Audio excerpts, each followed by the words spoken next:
नमस्कार साथियों, स्वागत करता हूं आप सभी का आपके अपने YouTube चैनल प्रिपरेशन साथी पे, जिस पे हम लोग पिछले कुछ दिनों से पढ़ते आ रहे हैं क्लास 12 के टॉपिक रिप्रोडक्शन को। और जिसमें हम लोग एसेक्सुअल रिप्रोडक्शन और एसेक्सुअल रिप्रोडक्शन को पूर्णतः पढ़ चुके हैं। और आज की क्लास जो है सेक्सुअल रिप्रोडक्शन को आगे कंटिन्यू करेंगे, जिसमें हम लोग सेक्सुअल रिप्रोडक्शन के इवेंट के बारे में पढ़ रहे हैं, यानी सेक्सुअल रिप्रोडक्शन में क्या क्या जो है घटनाएं होती है। तो चलिए शुरू करते हैं आज की क्लास और पढ़ते हैं क्या है हमारे पास आज की क्लास में पढ़ने के लिए, यानी इवेंट ऑफ सेक्सुअल रिप्रोडक्शन में। तो सेक्सुअल रिप्रोडक्शन के एक इवेंट को हम लोग पढ़ चुके हैं और वो है प्री फर्टिलाइजेशन इवेंट, जिसमें बताए थे गैमीटोजेनेसिस और दूसरा बताए थे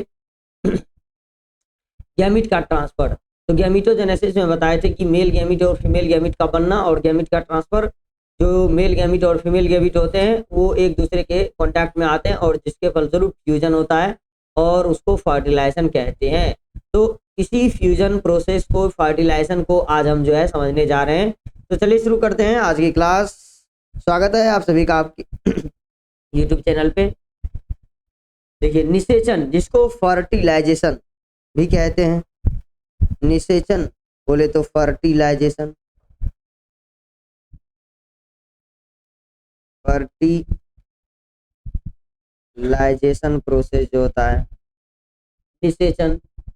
निषेचन का मतलब होता है मेल और फीमेल गैमीट का फ्यूजन। जो मेल गैमीट होते हैं और जो फीमेल गैमीट होते हैं इसका आपस में फ्यूज कर जाना, मिलना। तो निषेचन से हम बोल सकते हैं मेल गैमीट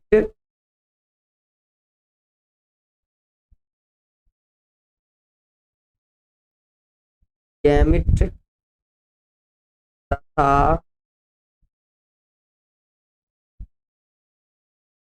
फीमेल गैमीट के फ्यूजन के क्रिया को निषेचन कहते हैं। निषेचन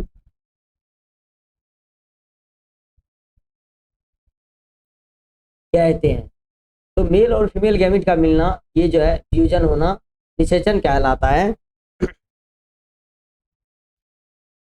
तो इसी प्रोसेस को हम समझेंगे। तो निषेचन के फलस्वरूप जो है डिप्लॉयड जायगोट, यानी जब एक मेल गैमीट यानी स्पर्म और दूसरा फीमेल गैमीट यानी ओवम आपस में फ्यूज होगा तो एक डिप्लॉयड स्ट्रक्चर बनाएगा। ये दोनों एप्लॉयड होते हैं और वो बनेगा 2n वाला स्ट्रक्चर, जिसको कह देते हैं जायगोट। जायगोट। तो ये जो जायगोट बना, तो यही प्रोसेस कहलाता है, यानी मेल गैमीट और फीमेल गैमीट के मिलने के फलस्वरूप जो एक डिप्लॉयड स्ट्रक्चर बनता है जिसको जायगोट कहते हैं। यही प्रक्रिया जो है फ्यूजन, यानी फ्यूजन का यह प्रक्रिया कहलाता है फर्टिलाइजेशन। तो जायगोट बनने की जो क्रिया है निषेचन होता है, और इसी क्रिया को सिनगेमी भी हम कह देते हैं। तो जायगोट बनने की जो क्रिया है यानी फर्टिलाइजेशन, वो सिनगेमी भी कहलाता है।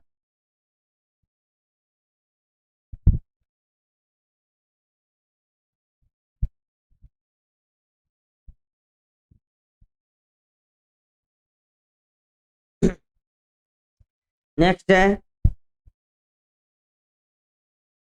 सिनगेमी और निषेचन शब्द अक्सर एक दूसरे का स्थान पर यानी उपयोग किए जाते हैं, एक दूसरे की जगह उपयोग कर सकते हैं सिनगेमी और फर्टिलाइजेशन।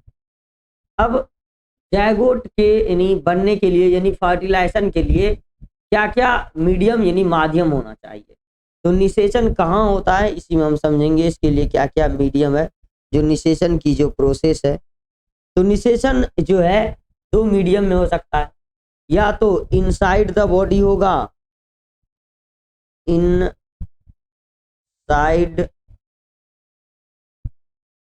द बॉडी या फिर आउटसाइड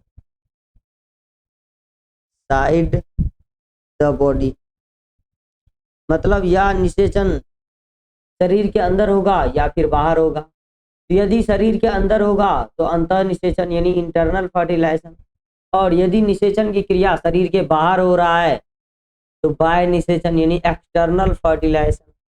निषेचन या तो शरीर या तो बाहरी माध्यम पानी में शरीर के बाहर हो रहा है, मीडियम एक्सटर्नल मीडियम पानी में, या जीव शरीर के अंदर होता है। इस प्रकार गैमेट के संलयन दो प्रकार से होता है, एक जो है एक्सटर्नल, हम बोल सकते हैं एक्सटर्नल फर्टिलाइजेशन, और दूसरा इंटरनल फर्टिलाइजेशन यानी आंतरिक निषेचन। तो ये जो है दो निषेचन की क्रिया हो जाती है स्थान के बेस पे। यदि शरीर के अंदर हो रहा है तो अंतर निषेचन, शरीर के बाहर हो रहा है तो बाह्य निषेचन।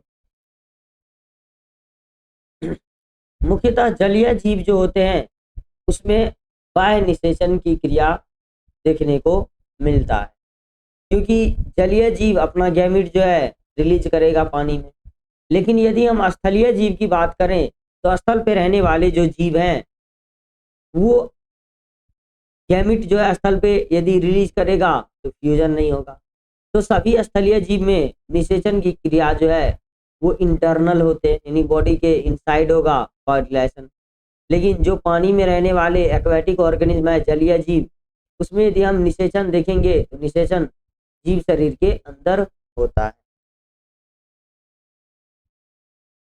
अब है पहला निषेचन, यानी दो प्रकार हम निषेचन के बताए। एक जो है जीव शरीर के बाहर होने वाला, जिसको जो है बाह्य निषेचन कहते हैं, एक्सटर्नल फर्टिलाइजेशन। तो एक्सटर्नल फर्टिलाइजेशन में शरीर के बाहर जो है निषेचन होगा, तो शरीर के बाहर होने वाला निषेचन को बोलेंगे एक्सटर्नल फर्टिलाइजेशन। जब निषेचन जीव शरीर के बाहर होता है तो जैगोट का संलयन, यानी इस प्रकार जैगोट संलयन को एक्सटर्नल फर्टिलाइजेशन कहते हैं, एक्सटर्नल फर्टिलाइजेशन जो है कह देते हैं। सामान्यतः यह जलीय माध्यम में, यदि एक्सटर्नल फर्टिलाइजेशन की बात करें तो जो भी ऑर्गेनिज्म जो है वाटर में रहते हैं, जल में रहते हैं, तो जलीय जीवों में मुख्यतः एक्सटर्नल फर्टिलाइजेशन देखने को मिलता है।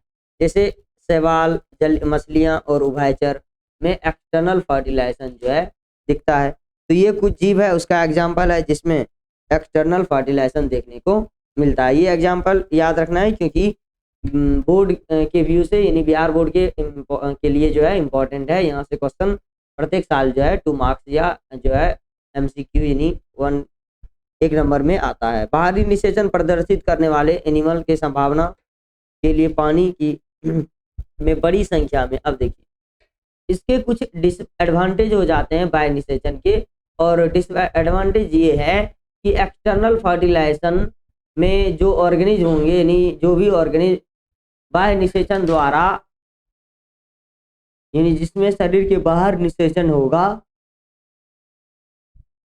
उसमें गैमीट की संख्या अधिक प्रोड्यूस करने की आवश्यकता होती है। क्योंकि यदि कम गैमीट रिलीज करेगा पानी में तो बहुत सारा गैमीट जो है नष्ट हो जाते हैं, तो निषेचन का संभावना बहुत कम होगा। क्योंकि पहले ही हम पढ़ चुके हैं निषेचन एक बाय चांस फैक्टर होता है।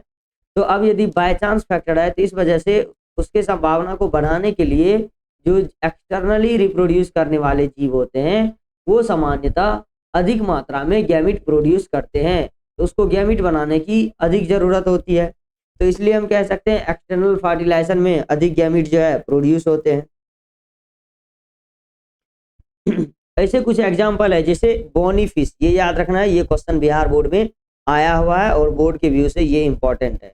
बोनी फिश में यदि आपसे पूछा जाए किस प्रकार का फर्टिलाइजेशन है, फर्टिलाइजेशन दो है, एक इंटरनल और एक्सटर्नल, तो बोनी फिश में जो है एक्सटर्नल फर्टिलाइजेशन है। एक्सटर्नल यानी बाह्य निषेचन है, बाह्य निषेचन है, ये क्वेश्चन आया हुआ है बोर्ड में। अब यदि हम बात करें, फिश दो प्रकार के होंगे, 11th क्लास में आप लोग पढ़े होंगे, एक बोनी फिश होता है और दूसरा जो है कार्टिलेजिनस फिश होता है। कार्टिलेजिनस फिश, जिसमें डॉग फिश आ जाता है, कार्टिलेजिनस तो कार्टिलेजिनस फिश जो है,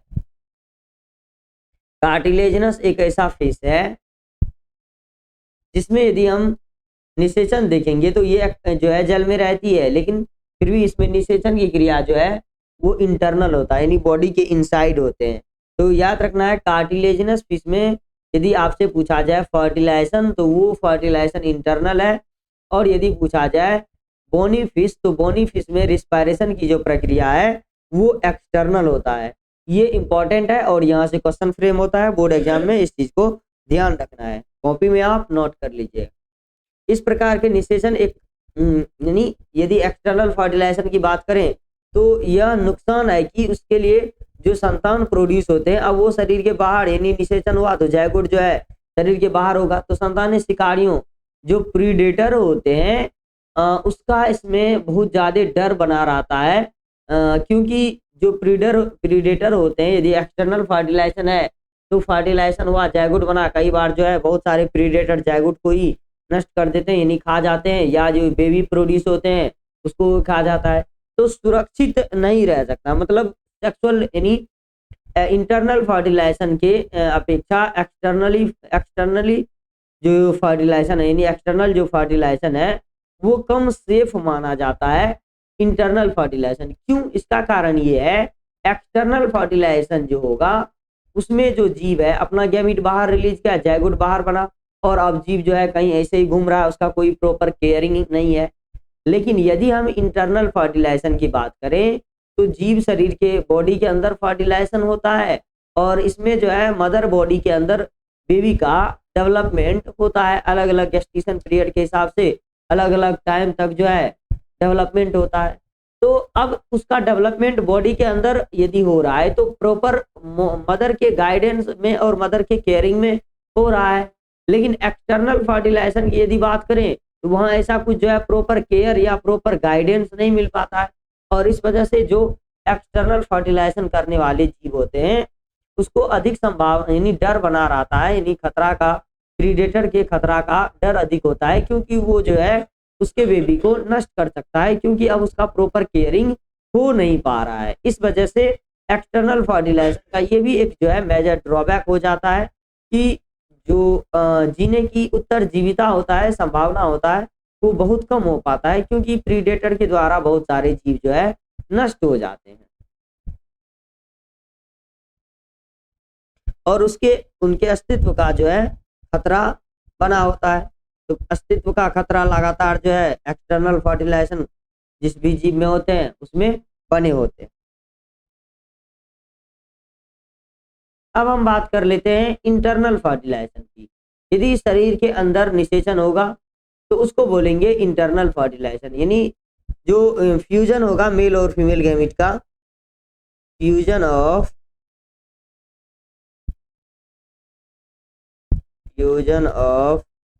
male and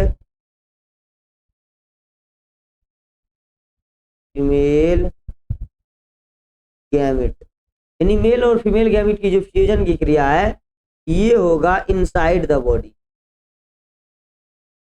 inside the body, organism के अंदर जो है फ्यूजन का प्रोसेस चल रहा है, तो हम उसको बोल देंगे इंटरनल फर्टिलाइजेशन। तो इंटरनल फर्टिलाइजेशन जो है आपको हो जाता है ह्यूमन की यदि बात करें तो हम इसमें बोलेंगे ऐसा निषेचन जिसमें मेल और फीमेल गैमीट आपस में एक दूसरे से जीव शरीर के अंदर मिलते हैं या निषेचन अंदर होता है, वो कहलाता है इंटरनल। इसमें लिखे हैं यह मादा शरीर के अंदर युग्मक का संलयन है। मतलब इस प्रकार के निषेचन में जो संलयन होता है यानी फ्यूजन होता है मेल और फीमेल गैमीट का, वो जीव शरीर के अंदर हो रहा है, यानी आंतरिक निषेचन या आंतरिक प्रयासी कवक संबंधित स्थलीय जीव में होते हैं। तो इसमें याद रखना है ये सामान्यतः जो है जो भी स्थलीय जीव होते हैं टेरेस्ट्रियल, तो उसमें देखने को मिलता है इंटरनल फर्टिलाइजेशन, क्योंकि वो अपना गैमीट जो है लैंड पे रिलीज नहीं कर सकता है। इस वजह से यदि हम फर्टिलाइजेशन की बात करें तो यहाँ पे इंटरनल फर्टिलाइजेशन होता है जो भी टेरेस्ट्रियल एनिमल यानी स्थलीय जीव होते हैं। जैसे हो गया आपको सरीसृप यानी रेप्टाइल, पक्षी यानी मेमल स्तनधारी उच्च जानवरों और यानी ब्रायोफाइट, टेरिडोफाइटा, जिम्नोस्पर्म और एंजियोस्पर्म उदाहरण है। यानी इन सभी में जो है इंटरनल फर्टिलाइजेशन ही होता है। तो ध्यान रखना है, जो भी हायर एनिमल है और वो टेरेस्ट्रियल है मुख्यतः, उसमें यदि आपसे निषेचन की क्रिया पूछा जाए तो उसमें इंटरनल निषेचन का जो प्रोसेस होता है यानी इंटरनल फर्टिलाइजेशन होता है, अर्थात निषेचन की क्रिया जो है जीव शरीर के अंदर होगा।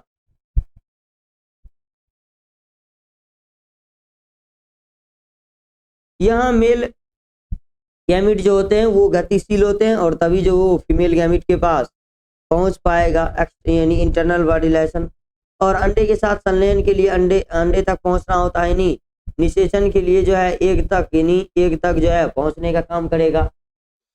जो स्पर्म होते हैं की संख्या बहुत अधिक होती है, लेकिन यानी यदि इंटरनल फर्टिलाइजेशन की बात करें तो यहाँ पे एक गैमिट अधिक बनते हैं जो स्पर्म है यानी मेल गैमिट है, लेकिन यदि फीमेल गैमिट की बात करें तो उसका संख्या बहुत कम होता है।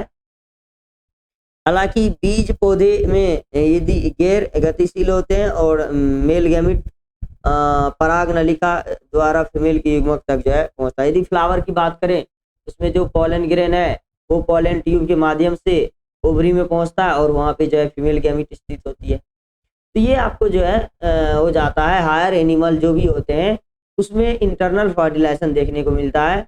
और निषेचन इस प्रकार, यानी ऐसा निषेचन जो होगा इसमें ऑर्गेनिज्म के द्वारा गैमिट रिलीज किया जाएगा बॉडी के अंदर। तो अब जो है यानी जब बॉडी के अंदर होगा तो ये अधिक सेफ माना जाता है इसका जो बेबी।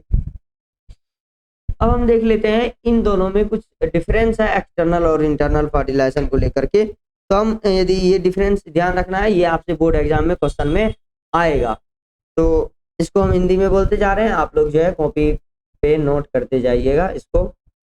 तो ये बॉडी के इनसाइड, यानी यदि हम बात करें एक्सटर्नल फर्टिलाइजेशन के तो ये बॉडी के आउटसाइड में होगा। तो लिखे हैं it occurs outside the body. तो याद रखना है ऐसा निषेचन जो फीमेल बॉडी के बाहर होगा उसे एक्सटर्नल फर्टिलाइजेशन कहेंगे। इंटरनल में जस्ट अपोजिट होगा, ऐसा निषेचन जो फीमेल बॉडी के यानी फीमेल बॉडी के अंदर होगा तो वो निषेचन कहलाएगा इंटरनल फर्टिलाइजेशन। एक्सटर्नल फर्टिलाइजेशन में बहुत अधिक मात्रा में गैमिट बनाने की आवश्यकता होती है, इसमें अधिक मात्रा में गैमिट जो है रिलीज किए जाते हैं सराउंडिंग मीडियम में, और ये जो है जनरली वाटर में चल रहा होता है।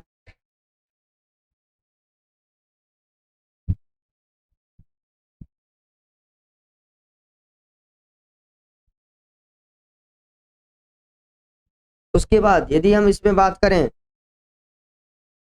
तो ये बोनी फिश में, कुछ एम्फीबियंस में और एल्गी में देखने को मिलता है। यानी एम्फीबियंस है यानी सभी एम्फीबियंस में हो जाएगा, और कुछ एल्गी होते हैं उसमें देखने को मिलता है। अब है इंटरनल फर्टिलाइजेशन, इसमें जो गैमिट नंबर वो लेस अमाउंट में एक्सटर्नल फर्टिलाइजेशन की अपेक्षा में कम संख्या में इसमें गैमिट जो है बनता है। तो इसमें लिखना है इंटरनल फर्टिलाइजेशन में जीव कम गैमिट प्रोड्यूस करते हैं, और जो मेल गैमिट होते हैं इसमें वो मोटाइल होते हैं, और फीमेल गैमिट में ये पास फीमेल बॉडी में इसको पास किया जाता है रिप्रोडक्टिव ऑर्गन या कॉपुलेटरी ऑर्गन के द्वारा। इसमें कॉपुलेटरी ऑर्गन भाग लेगा। अब है इसका example reptile, birds, mammal, bryophyta, ये सभी जो है एग्जांपल हो जाता है। और इसमें याद रखना है कार्टिलेजिनस फिश एक एग्जांपल, कार्टिलेजिनस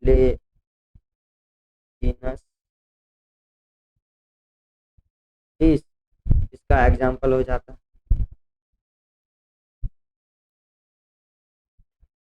अब है इसके बाद इवेंट जो है पोस्ट फर्टिलाइजेशन।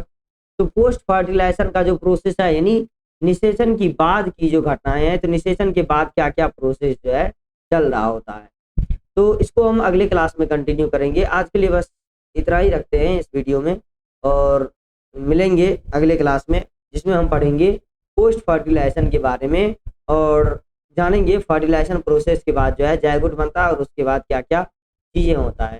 तो फाइनली इस वीडियो में हम समझे निषेचन क्या होता है। तो निषेचन का मतलब ध्यान रखना है वह प्रक्रिया जिसमें मेल और फीमेल गैमेट आपस में फ्यूज करते हैं उसे निषेचन कहते हैं। और दूसरा समझे, निषेचन दो प्रकार के होते हैं।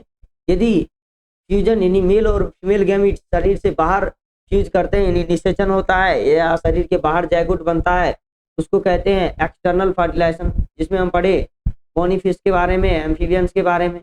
और दूसरा इंटरनल फर्टिलाइजेशन, यदि निषेचन की क्रिया जीव शरीर के अंदर हो रहा होगा तो ऐसे फर्टिलाइजेशन को बोलेंगे इंटरनल फर्टिलाइजेशन। तो इंटरनल फर्टिलाइजेशन के लिए ह्यूमन बताए, रेप्टाइल्स बताए, यानी जो भी टेरेस्ट्रियल एनिमल होते हैं मुख्यतः स्थल पे रहने वाले, उन सभी जीव में इंटरनल फर्टिलाइजेशन यानी अंतः निषेचन देखने को मिलता है। और फर्टिलाइजेशन को याद रखना है सिंगेमी भी कहते हैं। तो ये हो गया आपको निषेचन के बारे में। और नेक्स्ट क्लास होगा हमारा निषेचन की बाद की घटना, यानी निषेचन के बाद जो है क्या क्या प्रोसेस होता है। तो आज के लिए बस इतना ही रखते हैं और मिलते हैं अगले वीडियो में। यदि आप लोग को वीडियो अच्छा लगा हो तो हमारे चैनल को सब्सक्राइब और वीडियो को लाइक जरूर करें